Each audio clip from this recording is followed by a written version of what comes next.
할렐루야. 네, 오늘은 5월 가정의 달 마지막 주일입니다. 지난 한 달 동안 우리는 우리의 가정을 향한 하나님의 말씀을 들었습니다. 혹시 오늘 5월을 마무리하면서 그 말씀을 들으며 마음을 새롭게 하셨습니까? 주 안에서 우리의 가정이 회복되고 또한 흔들리지 않는 믿음의 가정을 세우겠노라 다시 한번 다짐하며 노력하기로 작정하셨습니까? 그렇다면 이제 내일부터 시작되는 6월부터는 우리의 가정을 하나님께 온전히 맡겨드리는 구체적인 순종의 훈련을 시작하시기 바랍니다.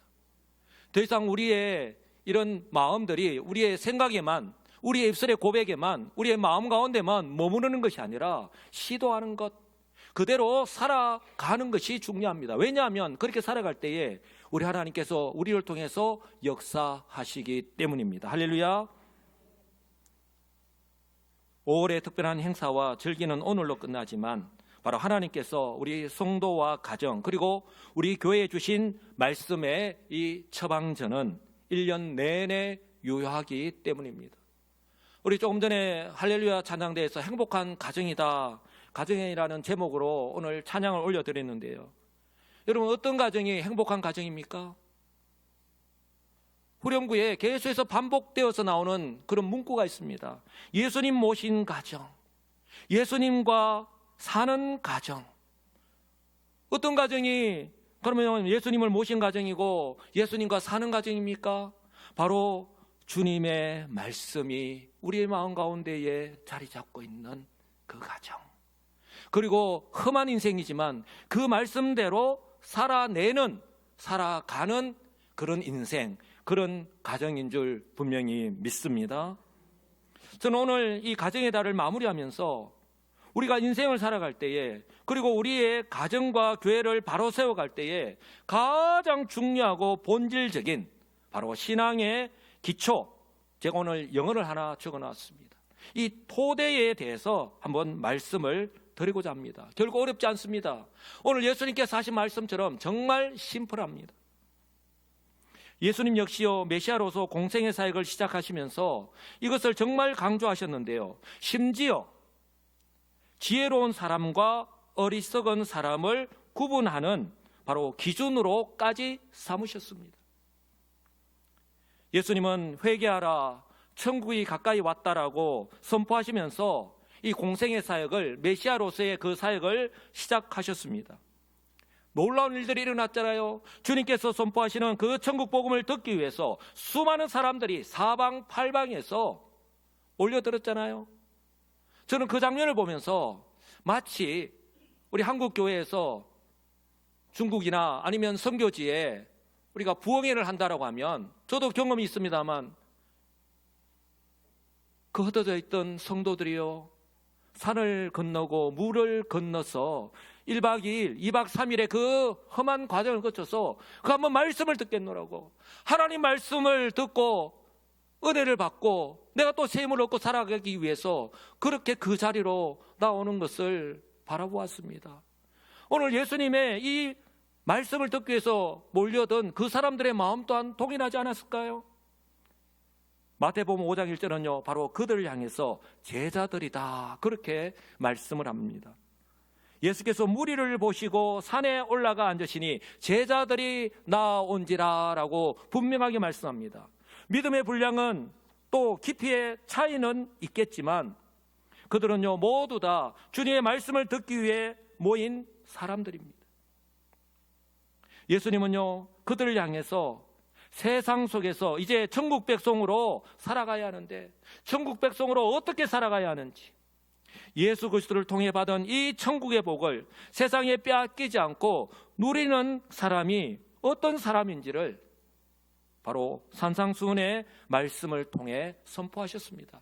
이것이 바로 마태복음 5장에서 7장까지의 말씀이에요. 그리고 이 산상수훈의 가르침을 마무리하시면서 그 수많은 사람들을 바로 딱 두 부류로 구분하셨습니다. 바로 말씀을 듣고 행하는 자와 말씀을 듣고도 행하지 않는 자입니다. 한번 따라서 할까요? 말씀을 듣고 행하는 자, 말씀을 듣고도 행하지 않는 자, 결코 어렵지 않습니다. 그리고 주님은요, 이 두 부류의 사람을 바로 집을 짓는 사람에 비유하셨습니다. 그러므로 누구든지 나의 이 말을 듣고 행하는 자는 그 집을 반석 위에 지은 지혜로운 사람 같으니니, 또요, 나의 이 말을 듣고 행하지 아니하는 자는 그 집을 모래 위에 지은 어리석은 사람 같다라고 분명하게 말씀하셨습니다.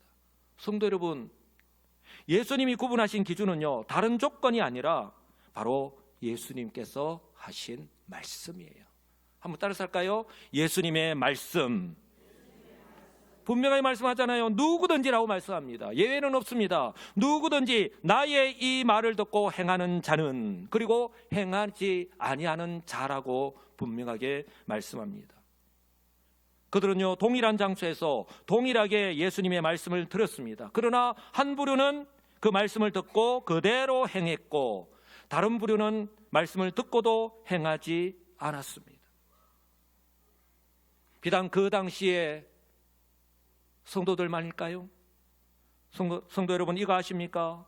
2000년이 지난 지금도 우리 하나님께서는 매주일 선포되는 이 강단의 말씀을 통해 우리에게 동일하게 말씀하십니다. 그리고 지금도요, 그 말씀을 듣고 바로 그 말씀대로 행하는 사람과 행하지 않는 사람이 존재합니다. 중요한 것은요, 평상시에는 차이가 없어 보입니다. 그러나 그 결과는요, 한 사람의 운명을 좌우할 정도로 엄청난 차이가 납니다. 그렇다면 우리 예수님은 왜 우리의 인생을, 우리 성도의 인생을 왜 집 짓는 것에 비유하셨을까요? 왜냐하면 집을 지을 때 가장 중요한 것은 눈에 보이는 것이 아니라 바로 눈에 보이지 않는 기초이기 때문입니다. 할렐루야. 눈에 보이지 않는 기초에 따라서 바로 그 결과가 달라지기 때문에 이것은요, 건축의 상식입니다. 기초공사가 부실하면 그 위에 아무리 화려하고 값비싼 대리석을 얹어도 결국 무너질 수밖에 없기 때문입니다. 이 같은 사실을요, 우리는 우리의 아픈 역사와 경험을 통해서 너무나도 잘 알고 있습니다. 제가 굳이 말씀을 드리지 않아도. 예수님은요, 바로 성도의 인생과 가정 역시 예외가 없다라고 말씀합니다. 예수님은 나의 이 말을 듣고 행하는 자는 그 집을 반석 위에 지었다라고 분명하게 말씀합니다. 성도 여러분, 여기서 우리 예수님께서 말씀하신 반석은요, 바로 헬라어로 페트라입니다. 여러분들 많이 들어보셨을 거예요. 페트라. 한번 따라서 할까요? 페트라. 오늘 헬라어 하나를 배우는 거예요. 예수님이 나의 이 말을 듣고 행하는 자는 그 집을 반석 위에 지었다라고 했는데, 그 반석이 바로 헬라어로 페트라입니다. 그 페트라의 뜻이 뭐냐? 거대한 바위, 그리고 안반을 뜻하는 거예요. 아주 견고한 바위와 안반을 뜻합니다. 반면에 모래는 어떻습니까? 모래는 조금만 바람이 불고 물이 흘러도 힘없이 그냥 설러져 그냥 내려가고 말잖아요. 그것이 모래입니다. 견고한 반석 위에 기초를 놓은 집은요, 평상시에는 그 가치를 모릅니다. 그리고 눈에 잘 드러나지 않습니다. 날씨가 좋고 또 아무런 문제가 없을 때는 모래 위에 지은 집이나 반석 위에 지은 집이나 똑같아 보입니다. 그러나 문제가 발생하면 그 실체가 금방 드러나고 맙니다. 속속들이 드러나고 맙니다. 성경 분명히 말씀합니다. 비가 내리고 창수가 나고 바람이 불어 그 집에 부딪히되 무너지지 아니하니 이는 주추를, 그 토대를, 그 기초를 어디에요? 반석 위에, 반석 위에 놓은 까닭이라고 분명하게 말씀합니다. 성도 여러분, 이 말씀을요, 우리의 인생에 한번 적용해 보겠습니다. 집을 반석 위에 지었다라고 하는 것은 바로 예수님이 선포하시고 가르치신 그 복음을 구원의 진리로 내 마음을 활짝 열고 받아들이고, 다른 말로 표현한다면 그 구원의 복음을 내가 믿고, 고린도후서 5장 17절 말씀처럼 바로 새로운 피조물로 구원받은 하나님의 자녀이자 성도로서 나의 신분과 정체성이 변화된 것을 의미하는 거예요. 그러나 성도들이 지금까지 살아오신 인생을 통해서 잘 아시듯이 이처럼 예수를 믿고 구원받은 하나님의 자녀가 되었다라고 해서 내가 아무리 믿음으로 그렇게 살아간다라고 해도 어떻습니까? 아무런 문제가 없고 우리의 삶 가운데에 어려움을 겪지 않는 것이 아니잖아요. 많은 성도들 가운데에 오해하거나 착각하는 것이 있는데요, 바로 예수를 믿으면 이제 가시밭길은 끝이 나고 꽃길만 걸어간다라고 그렇게 오해를 하고 착각을 하는 것이죠. 우리는 이것을 일컬어 잘못된 기복주의라 합니다. 아직도 많은 사람들은 내가 조금 어려움을 겪으면 왜 이런 일이 나에게 일어나지? 라고 그렇게 오해를 합니다. 성도 여러분, 아닙니다. 예수님 당시나 지금 현재 저와 여러분들 역시 반석 위에 집을 지은 성도들에게도 똑같이 비가 내리고 창수가 나고요, 그리고 그 무서운 그 바람이 불어닥칩니다. 우리 성도님들 어떻습니까? 원하지 않는 질병에 걸리기도 하고요, 사업의 위기를 만나기도 하고 직장의 어려움을 겪기도 합니다. 갑작스러운 사고를 만나기도 하고요, 이 때문에 고통을 겪으면서 살아갑니다. 과거의 한때만이 아니라 바로 제가 항상 말씀드렸지만 이 언덕을 하나 넘으니 또 다른 언덕이 기다리고 있다고 말씀을 드렸는데 계속해서 때로는 반복해서 우리 인생이 그렇게 경험하잖아요. 예수님 당시의 성도들도 그랬고 바로 오늘을 사는 저와 여러분들 역시 마찬가지입니다. 그러나요, 결정적인 차이가 있습니다. 우리 예수님께서 우리에게 분명하게 말씀하죠. 반석 위에 인생의 기초를 둔 성도는 이처럼 원하지 않는 고난을 만나고 고통을 겪지만, 고통을 겪으면서 살아가고 있지만 그럼에도 불구하고 한번 따라서 할까요? 보혜사 성령의 도우심으로, 네, 우리와 함께 하시는, 우리 안에 가시는 보혜사 성령의 도우심으로 위로를 받고 새 힘을 얻습니다. 할렐루야. 오히려 하나님의 뜻을 깨닫고 인내하며 하나님께로 한 걸음 더 가까이 나아가는 그런 기회로 삼습니다. 성도 여러분, 나의 의지가 아니라, 나의 힘과 능력이 아니라 하나님의 은혜인 줄 분명히 믿습니다.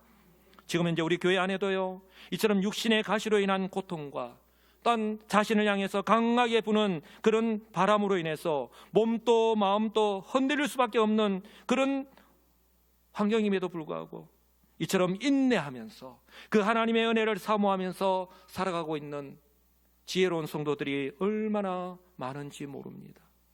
우리는 잘 모르지만 우리 하나님께서 그 모든 삶을 지켜보시고 참으로 지혜로운 인생이라고 그렇게 칭찬하고 인정해 주실 줄 믿습니다.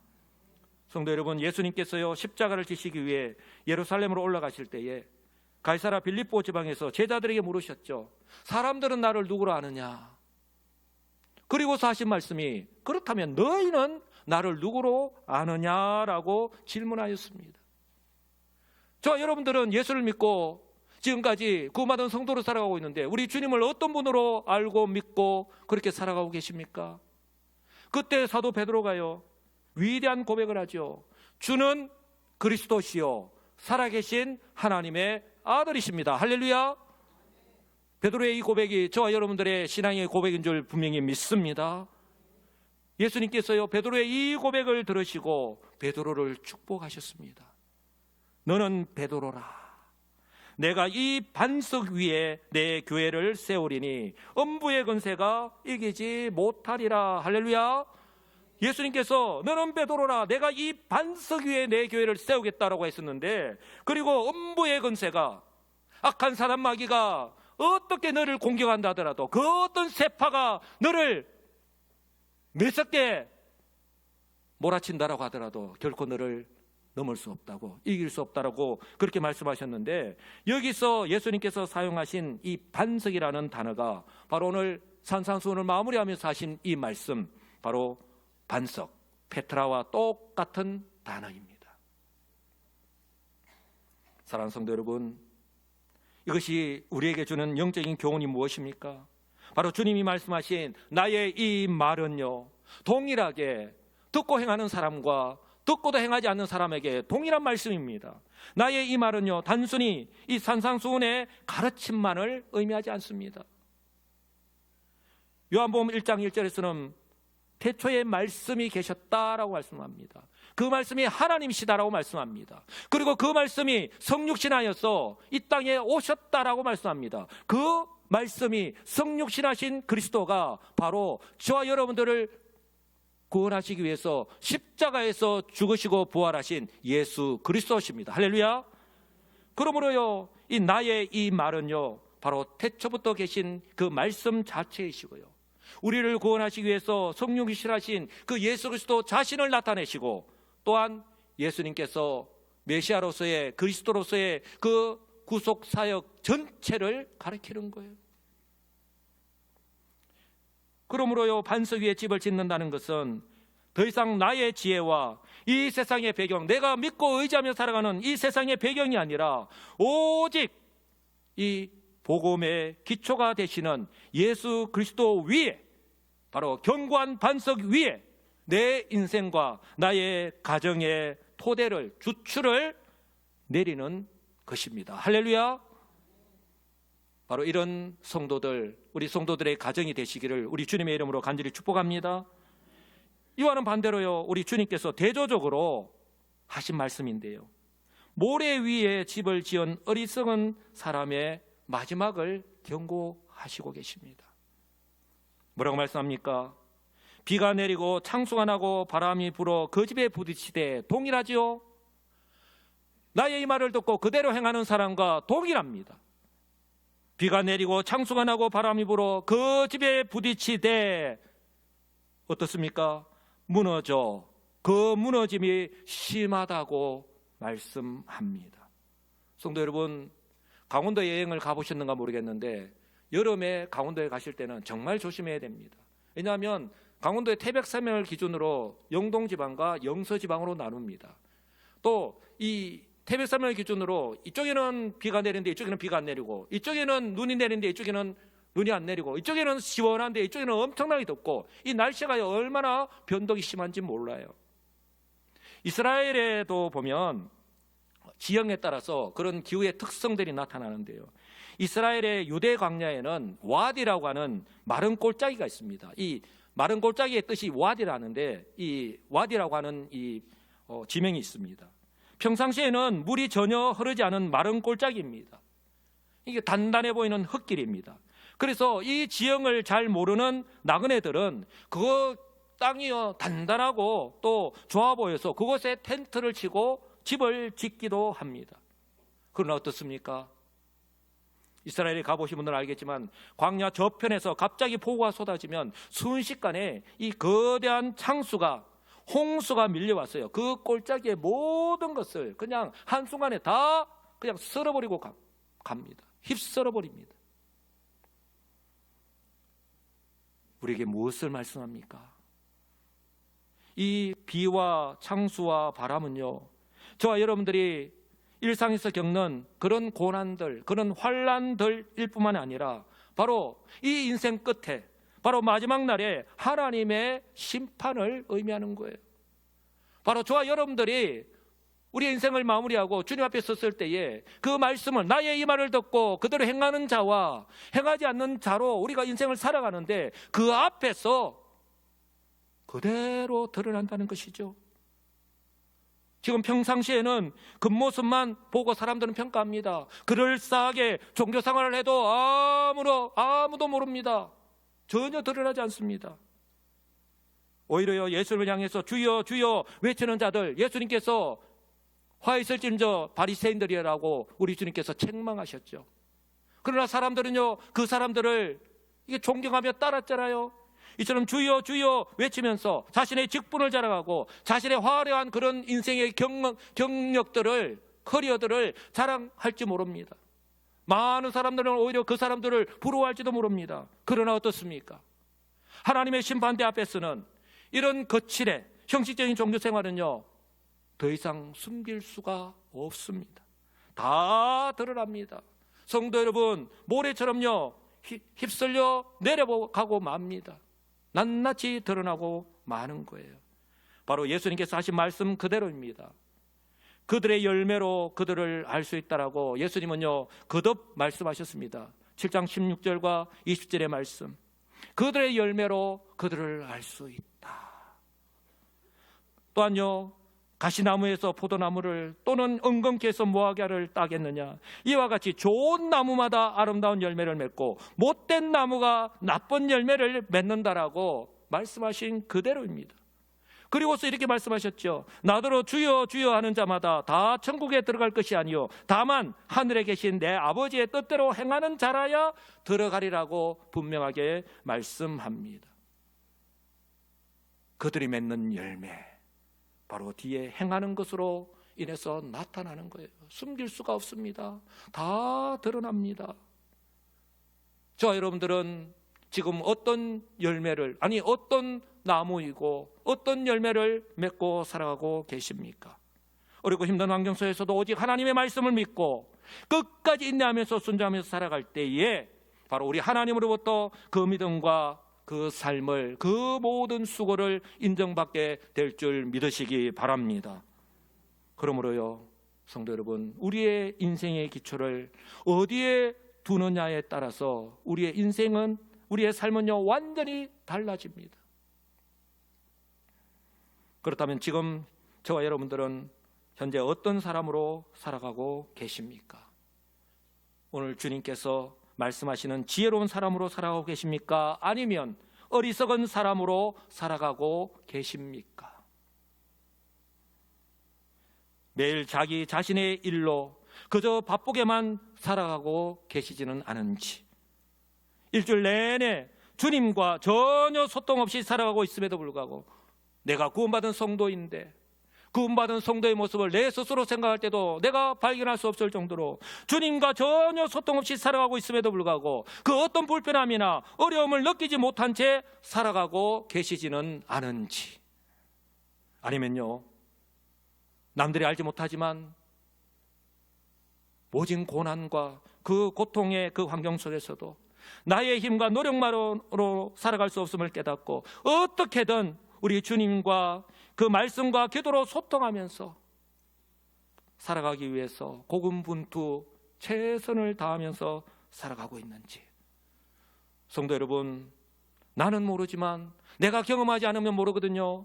하나님께서는요 나의 몸이 불편함에도 불구하고 매일 새벽기도 시간에 나와서 하나님께 아뢰는 그 성도들 다 지켜보고 계십니다. 그리고 그 기도를 마치 부모가 자녀들이 하는 말을 들을 때와 동일하게 귀 기울여 들으십니다.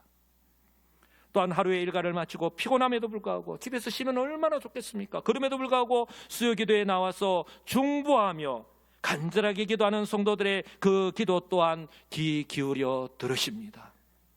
그리고요 주님께서 올 한 해 우리 교회를 정말 사랑하시고 또한 축복하기를 원하셔서 모든 성도들이 그동안 내려놓았던 기도의 손을 다시 들 수 있도록 이 전교인 릴레이 기도의 시간을 또한 허락해 주셨습니다.